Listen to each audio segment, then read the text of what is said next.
Welcome to Slow and Steady, the podcast where you get to follow along as we build products in public. Each week, we'll give you an honest peek into our lives as we share our struggles, our wins, and everything in between. I'm Benedicte. Today is August 22nd, and this is episode number 187. And I'm feeling excited because I'm joined by Geoff Roberts, marketing co-founder of Outseta, and also, as of April, my colleague, 2 days a week. And today we're chatting about marketing. But first, how are you feeling, Geoff?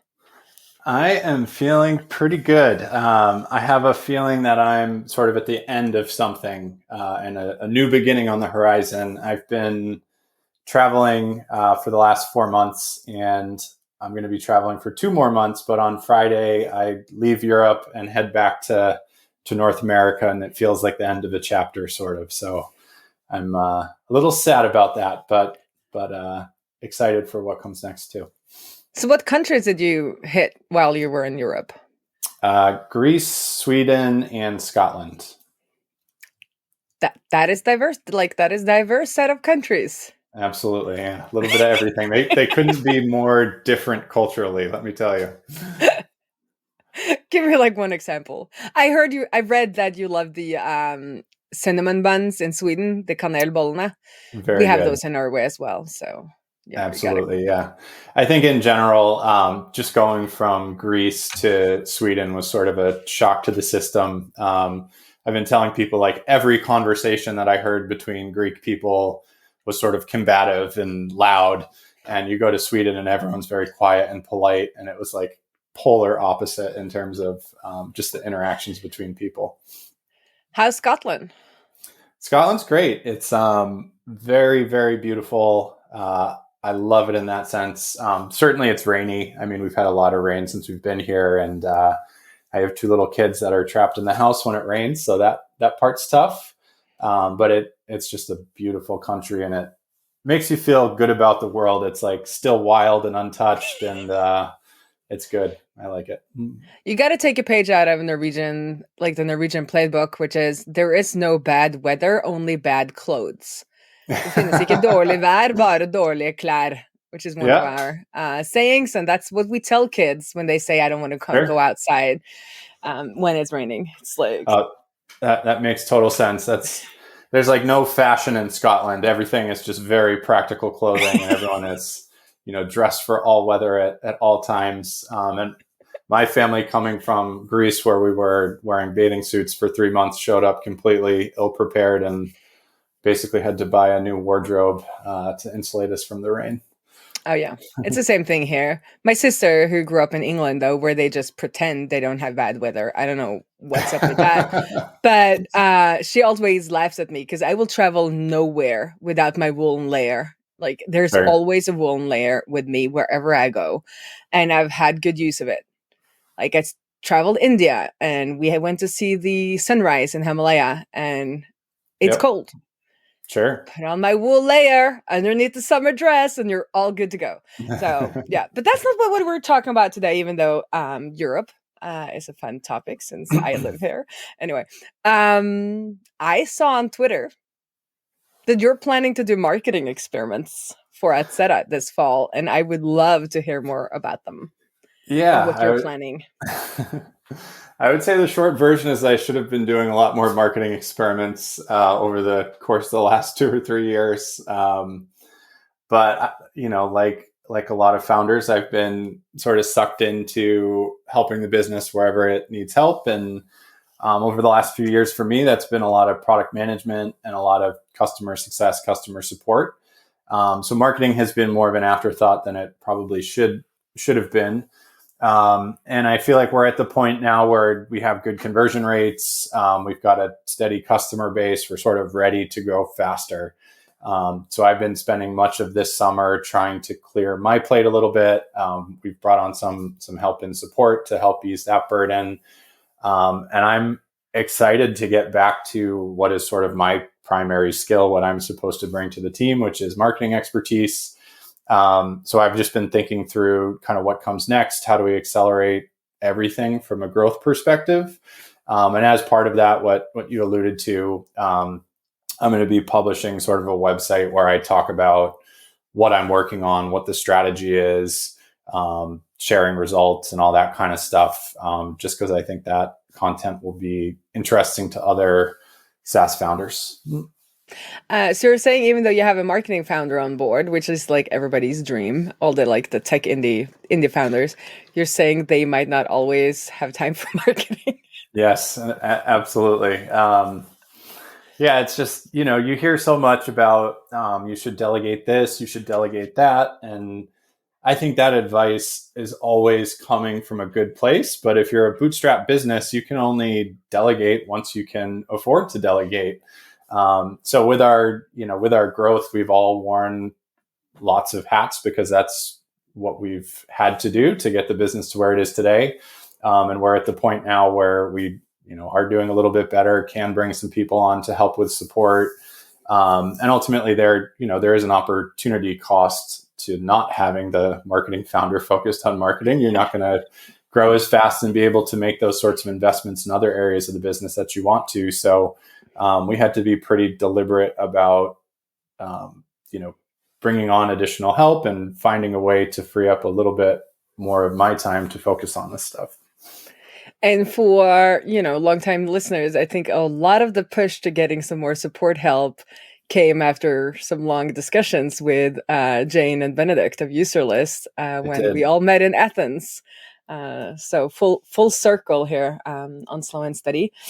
Yes. Because I didn't say this in the introduction, but those who are wondering where Benedict is, he is on vacation, which is well-deserved because he never really takes any long vacations. So I'm very happy for him.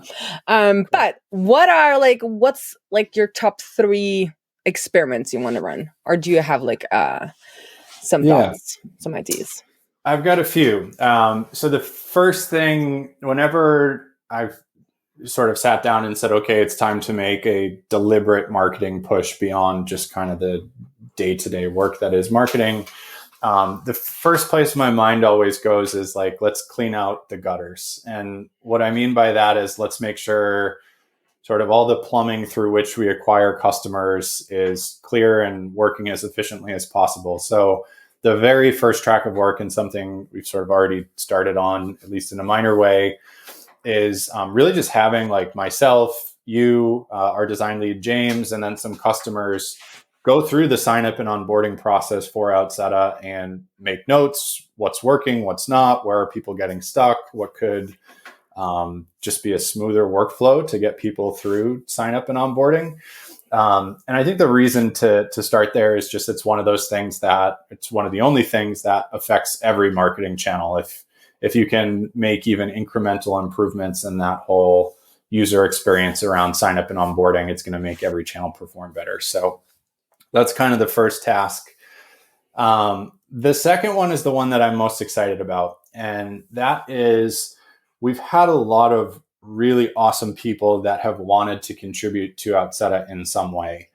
So much so we don't have opportunities to give to all of them. Again, it's we've got to grow this thing in order to be able to hire all these talented people that want to work on our project, which is a great problem to have.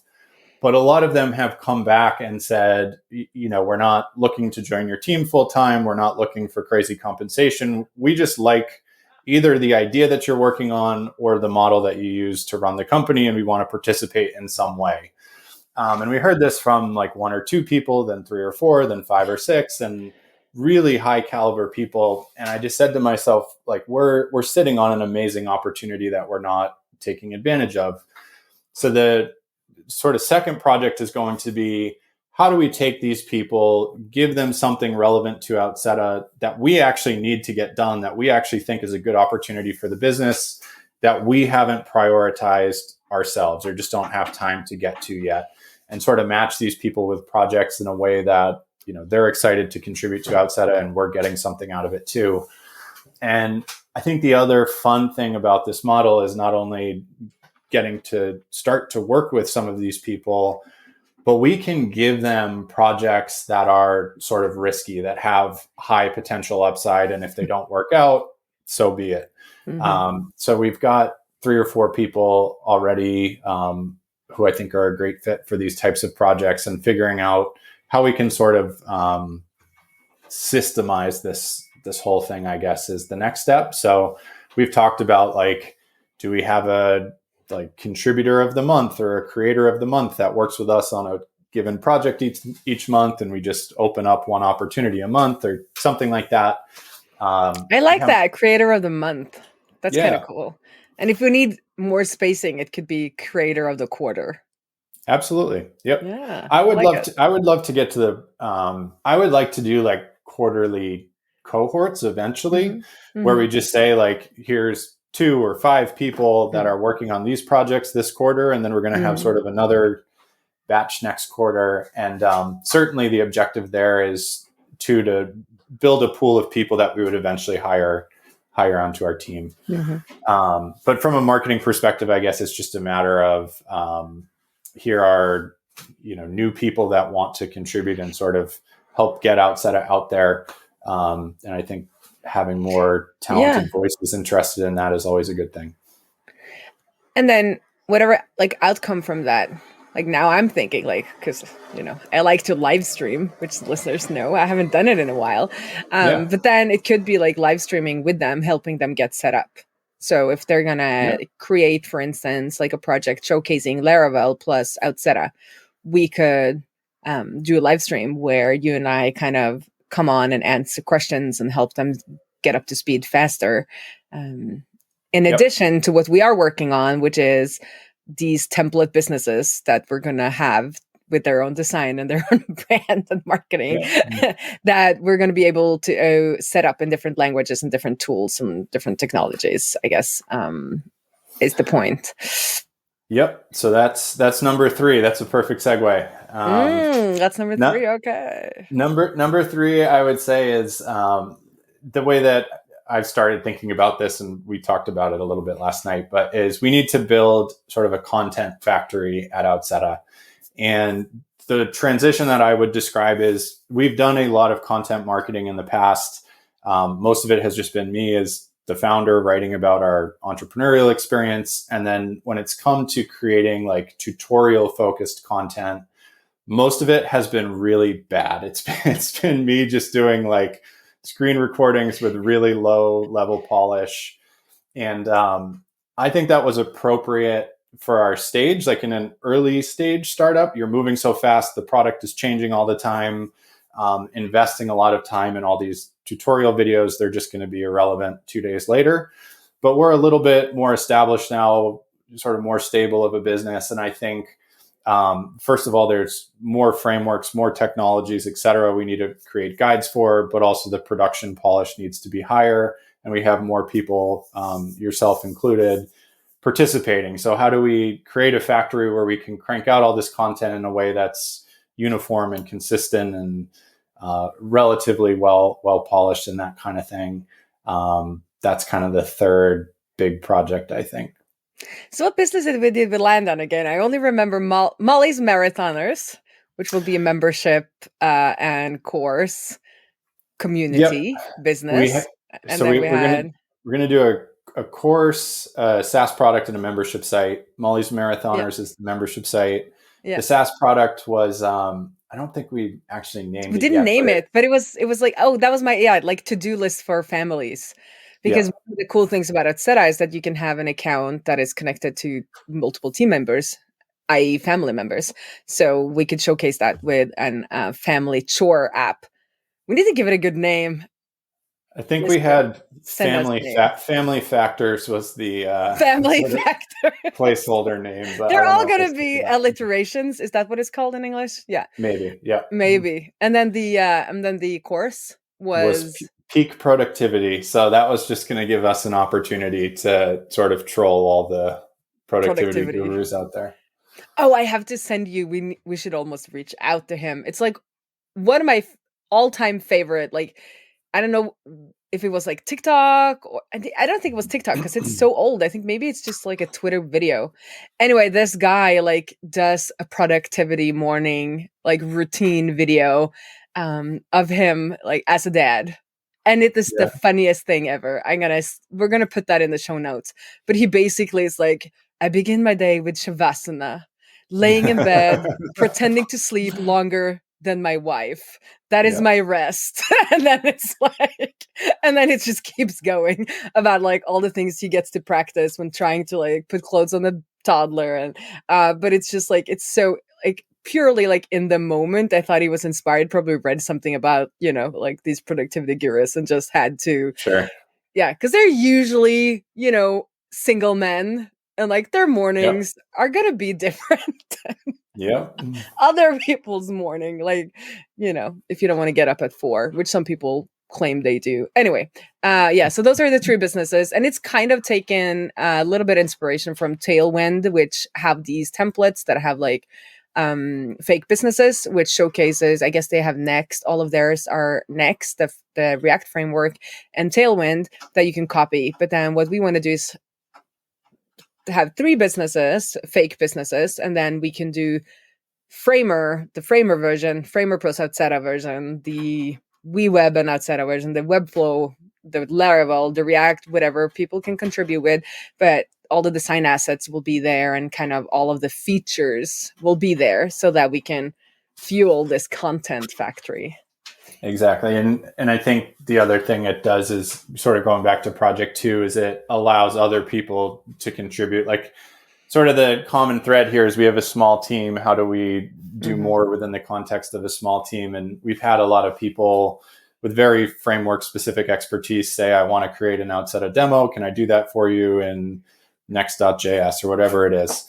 And I think now we can say, yes, we have this hypothetical business. Here's the branding. This is what this project looks like. You just need to go build it. And we can get more people contributing in that way. And then I think it also will become a great research for people wanting to build their business, because then they can see like, oh, I'm more of a Molly's marathoner, and I know this technology, or I am enamored, yes, by this technology. So, and I can see, oh, I can build the features I want with this technology, and then go and like do that. While it can be hard coming in, like, oh, I want to create a membership business. It's like there's so many possibilities, and also hard to know, like, can I build this with this framework? And then we can showcase, yes, you can have these features with this framework. Yeah, it's cool. I like it. It is. I'm excited. So I guess another well, do you want to talk more about it? Do you have like a 4th and 5th and 6th? Like, I don't. I mean, I think a lot of it is honestly not like we're doing too much new and too much groundbreaking. It's just spending more time on the stuff that already has been working. And like the acquisition channels for us are sort of the common ones for a bootstrap SaaS company. It's content, it's SEO, it's affiliates, it's referrals, it's some integration partnerships. We don't have like this magic pill we can pull out that is some crazy idea no one's ever thought of. We know where to reach our audience. We're sort of startup people ourselves, and we market to similar types of people. So it's more just sort of beating the drum more steadily and investing more time in marketing in general. What do you call, like, when you say marketing in general, what does that entail for you? Because yeah, people say marketing all the time, and I don't know if we all like talk about the same thing, because you have like branding, and then you have the kind of the other pieces. See, this is me not knowing that much about marketing, I guess.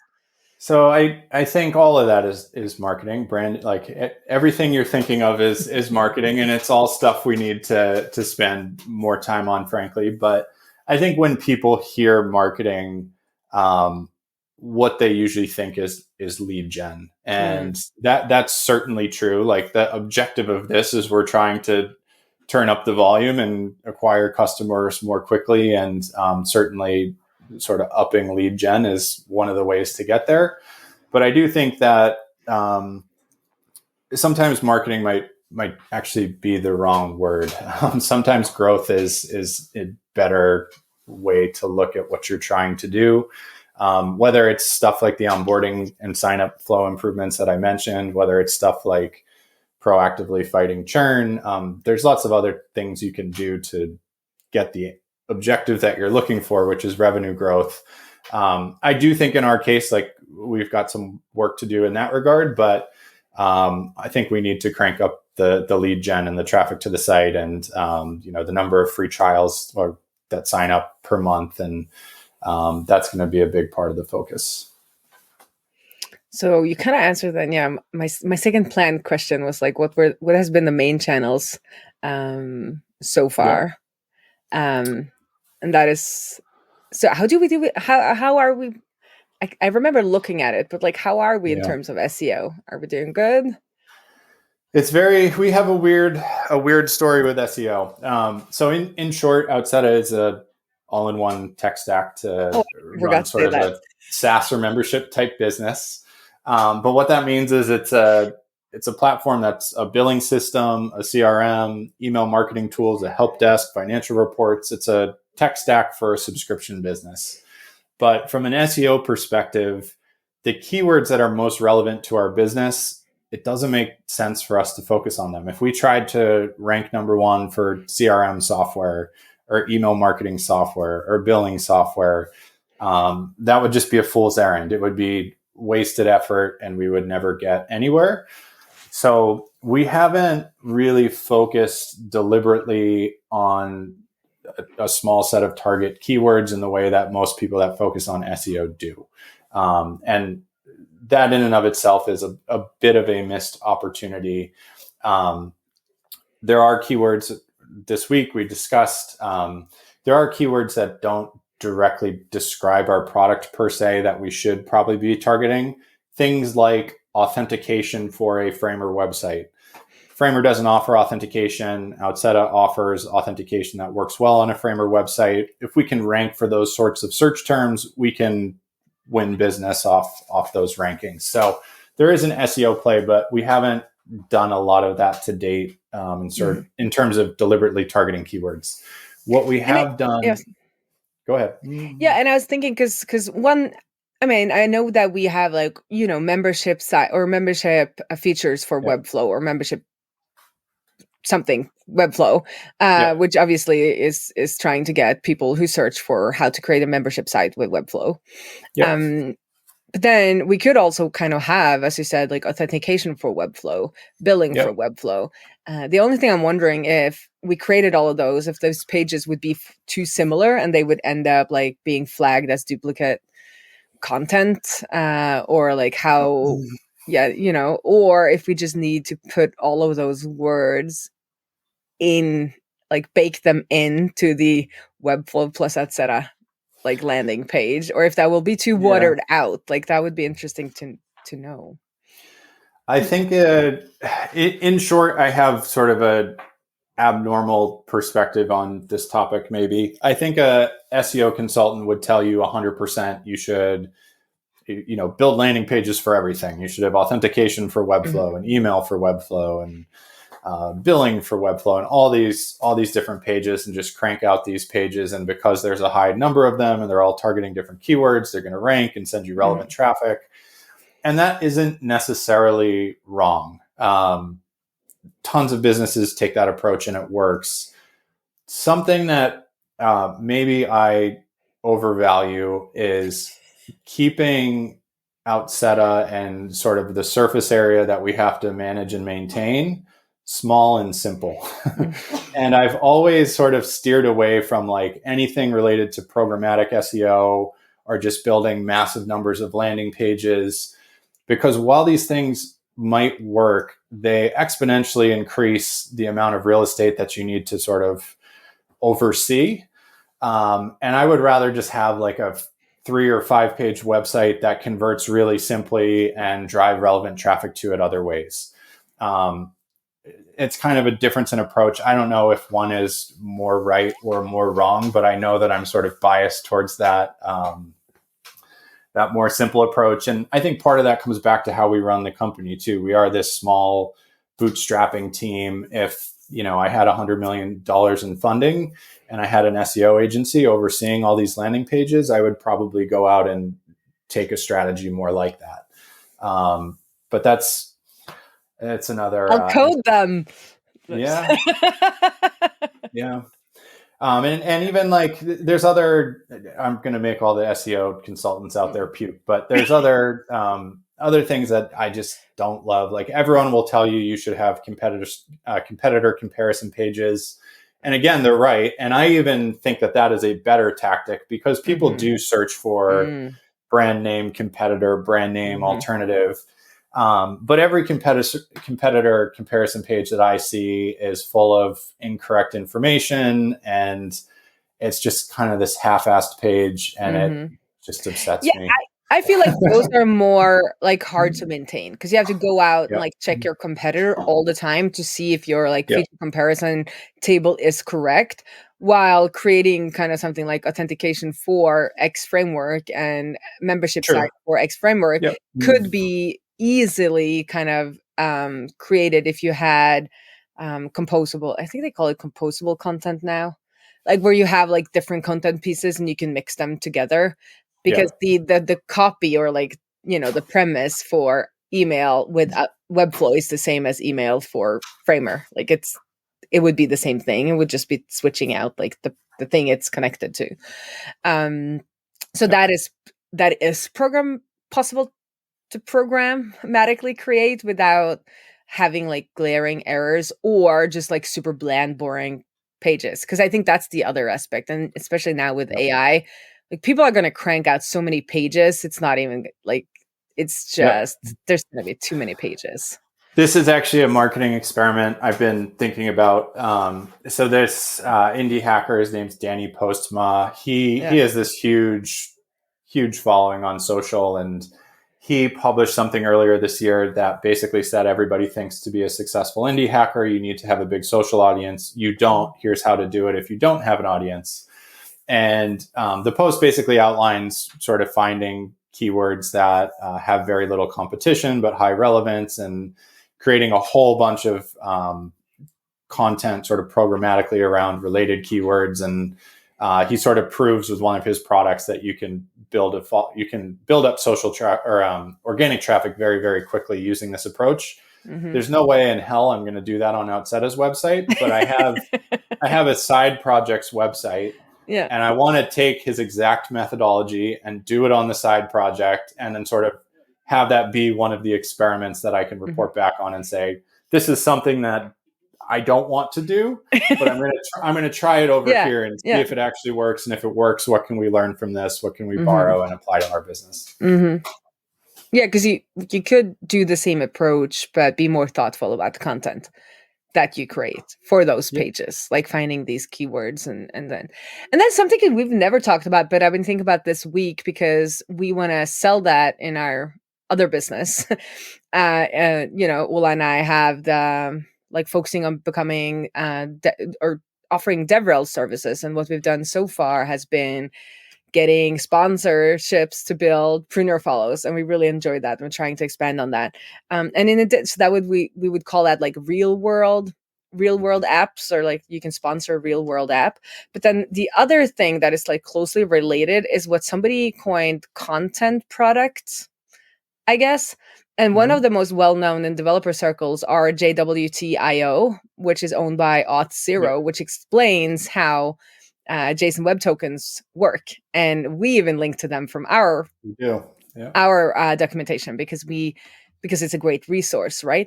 So I've been thinking about, and we haven't talked about this before at all, but like, is there any like content products we could build potentially? Maybe not this fall, because I would love to do more of these.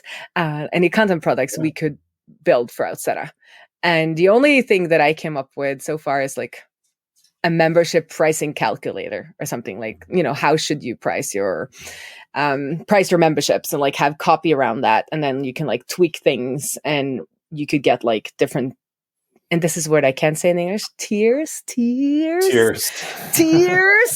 I always want to see tires, and that's not correct, tiers.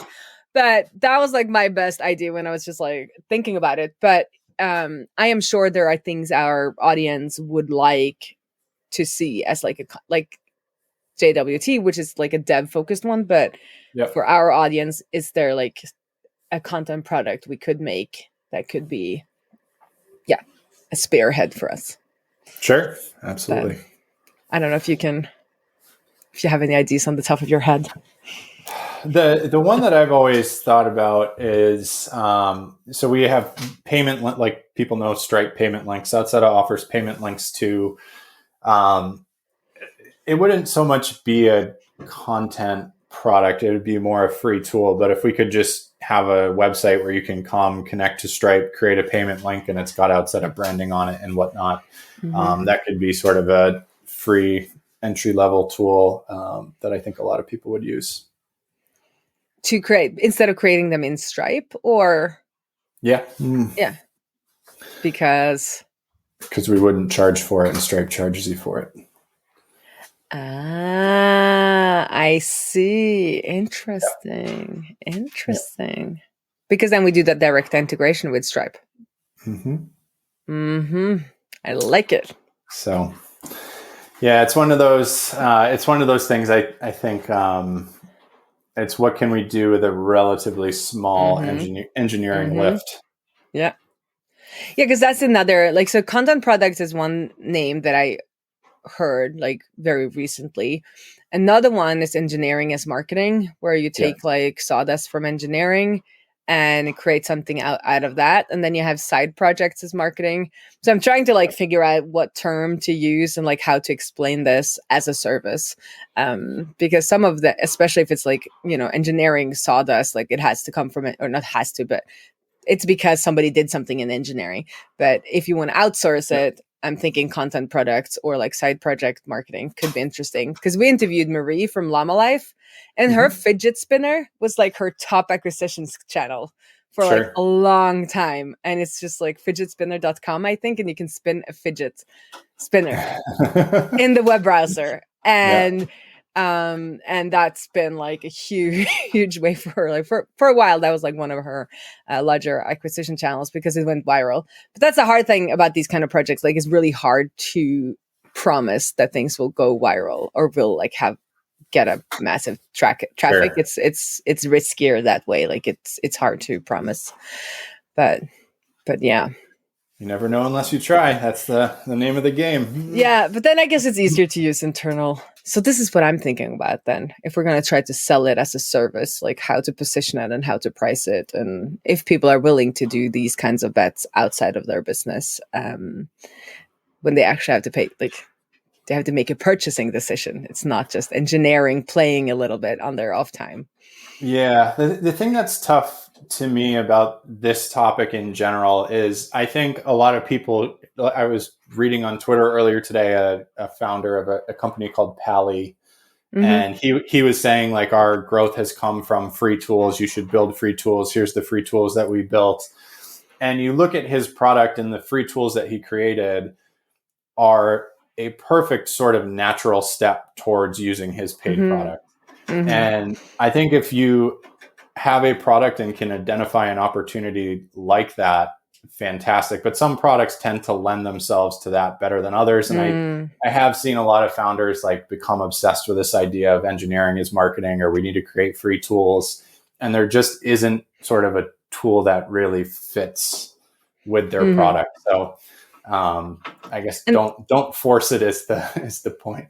And that is why also JWT.io works so well, because it's like everybody who wants to do anything with authentication from as a developer or even as a non-developer, you got to understand a little bit about this. And I think that was the site that I ended up on when I first researched the subject, like I don't know when, but like it's been there for in my kind of developer life for a long time. And it doesn't feel like marketing because it's very educational, and it doesn't push Auth0 that much. I mean, it pushes so little that every authentication service I see use that at their source, like even direct competitors of Auth0.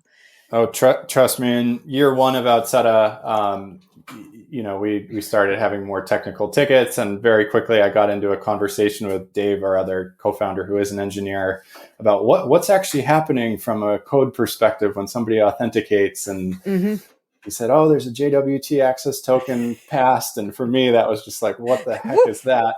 And he sent me a link, and I read it, and I got it more than I did before. So yeah. I think though, like I would love to make something similar, but for no coders, like authentication for no coders, that in essence ends up explaining JWTs and other mechanisms, but more visually and more for somebody that's not coming from a technical background. Because Auth0 is very much like that site and like that kind of marketing is very much towards developers because it has to be implemented by a developer, while no coders who use tools like ours, like they have a different, like, I don't know, different background. They don't get it. I guess They don't get it. I mean, no, but they don't get that kind of a explanation, which is like perfect. Like I loved it because it was short, to the point. I was like, okay, yes, I get it. But then there's like a different way of a more visual way of explaining it that I think could be very beneficial to people who do enjoy tools like Framer and Webflow and those kinds of tools, because I assume they are visual thinkers since they love these tools. While I'm like, I don't want to go and drag on sliders. I just want to like write it in code and get it be done. So yeah, there's such an opportunity to do that for everything authentication related in the no code space, but especially single sign-on too. The conversations we have with people around single sign-on, people have no idea what it is, how it operates. They just get it in their head that they need single sign-on, and if single sign-on is present, it's going to allow them to log into, every product out there that they could ever want to log into. And very quickly, even if they have a project that our single sign-on features can support and support well, they just don't understand how the different pieces are connected. So there's a huge educational play there. Yeah, that's interesting. Could start with a blog post though, and not a content product, even though that would be so much more fun for somebody who just wants to. No, I'm just kidding. I think that's it though. I hope the listener, you dear listener, has enjoyed listening to our plans. If you have any inputs or comments, DM me on Twitter. My DMs are always open, unless X closes them without telling you. But I opened them again, so they should be open. Nice. So feel free to DM me or Geoff, I guess, if you have any input. And I guess that's it. Yeah. Thanks for letting me sub in. This was fun. Yeah, this was fun. And then next time Benedict has a vacation, we can talk about how it went. All right. Let's do it. Put it on the books.